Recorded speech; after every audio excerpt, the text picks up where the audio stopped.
until after the first of the year, realistically. I'm genuinely interested in it. I think it's an interesting issue. And cards on the table, as it were.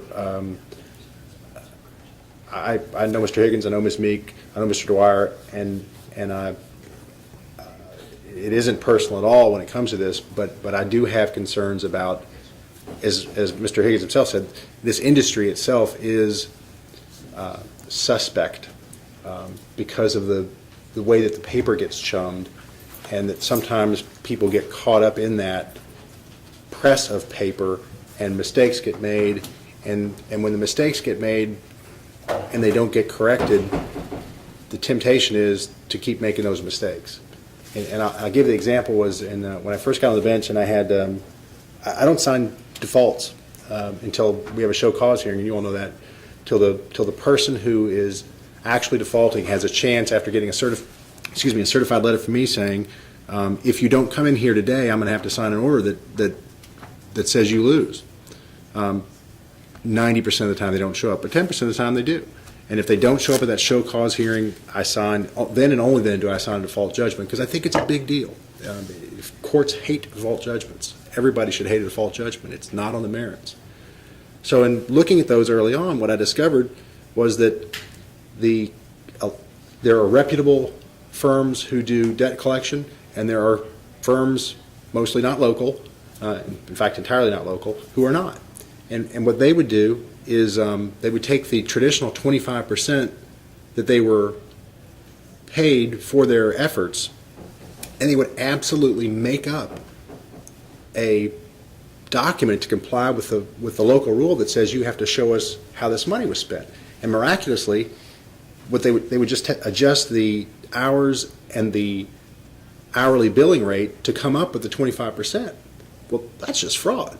So when I noticed that pattern, I had those guys, not just the Cincinnati guys, who it was, I had a show cause hearing. Why should you not be held accountable for creating this document? What was the conversation in the room that said, oh, you know what, we now have to prove that they have to pay us 25%, so let's just create an affidavit that says, here's the work we did, and it magically comes up to 25% of what's owed to us every time, of the collection every time. Man, that's a big deal. And it stopped. I think I did the show cause for every one of those firms, and the word went forth, don't do that. But I understand how it happens, because nobody stopped them, and the money kept flowing. And there's a huge, huge chum of paperwork that takes on a momentum of its own. So, Your Honor, if I may. No, I'm concerned, and I'm not saying this happens here. What I'm saying is it is a big deal when business and law becomes mostly business, and that's what those debt collection firms out of Cincinnati. I'll just say it out loud. It's not the local guys. It's the ones out of Cincinnati who buy the debt from somebody who bought the debt. They've got 10 cents or less on the dollar invested in it, and they send out millions of these things trying to get a return like a mass mailing, and people get hurt in the crush of that paperwork. So it is incumbent upon a court to be mindful of that and not just sign what comes across the desk. That's why those rules exist.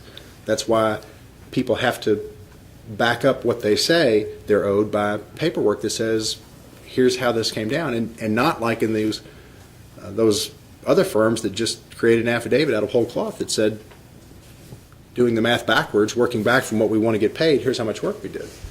So I'm not at all saying that's what's happening here, but I am saying that is an industry that is fraught with the opportunity for that to happen.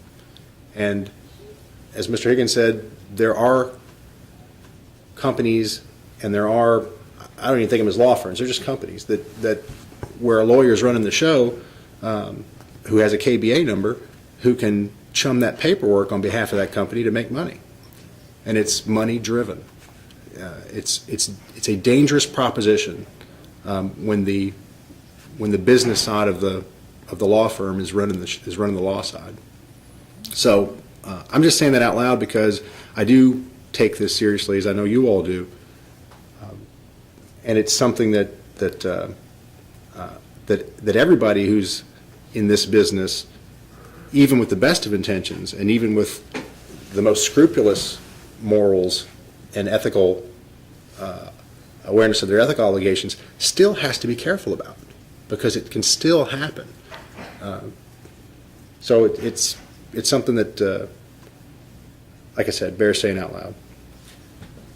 All right, so I need 280s from everybody, and then that'll stand submitted for. I'm just going to submit the amendment motion. The other motions we'll leave in abeyance until we get down to this. Yeah, I think And because I just want to clarify, the second set of discovery, until you rule on everything before you, no responses to it.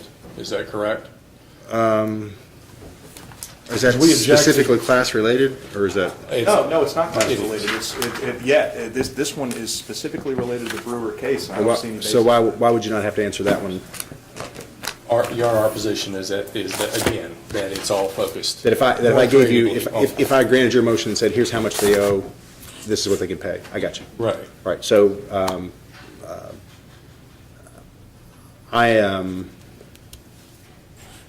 I don't think that relieves you of your obligation to answer the discovery.